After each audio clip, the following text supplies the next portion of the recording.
Good day. This is my 8th YouTube video. I'm doing a recap of what took place since my 7th YouTube video.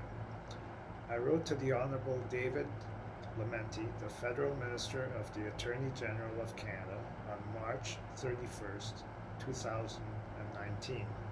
See attached.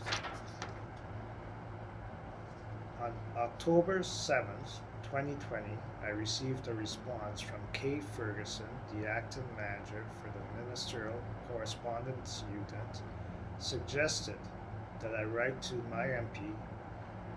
I then wrote to K. Ferguson and copied the Honorable David Lametti on November 1st, 2020, indicated that what they have suggested that I do, I've already done this a couple of years earlier with no response from my MP, Ramesh Sangha.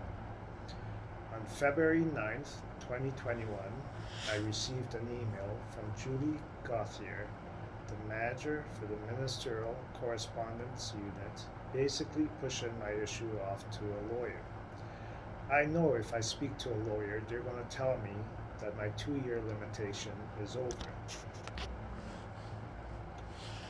I then wrote Julie Gauthier and copied the Honorable David Lametti on March 7th, 2021 this year, indicating that the late lawyer, Mr.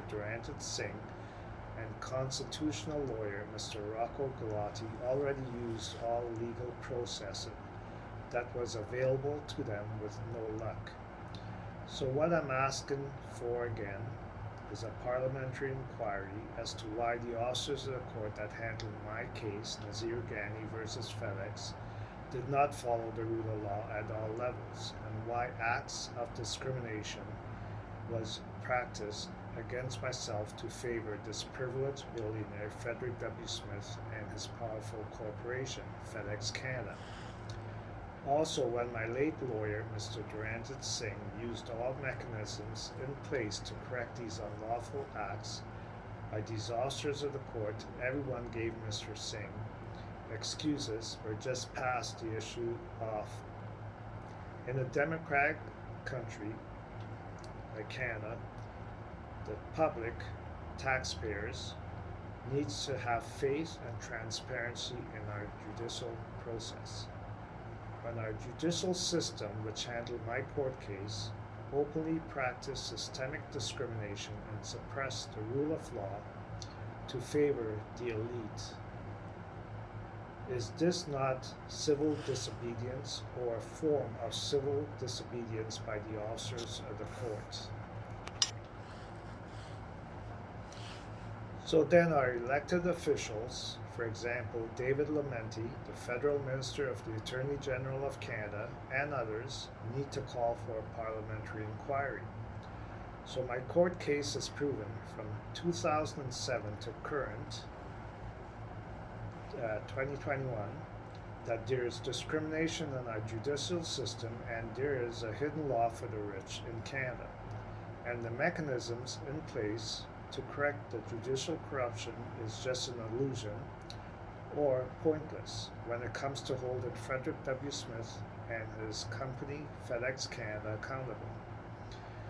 This is why FedEx Canada and Frederick W. Smith can defraud the Canadian taxpayers hundreds and hundreds of millions of dollars while violating our laws and their policies and the procedures in place, and our judicial system purposely suppressed the rule of law. How is this okay? Again, is this not civil disobedience or a form of civil disobedience? Please read my story at www.aboveruleoflaw.com. Thank you, Nazir Ghany.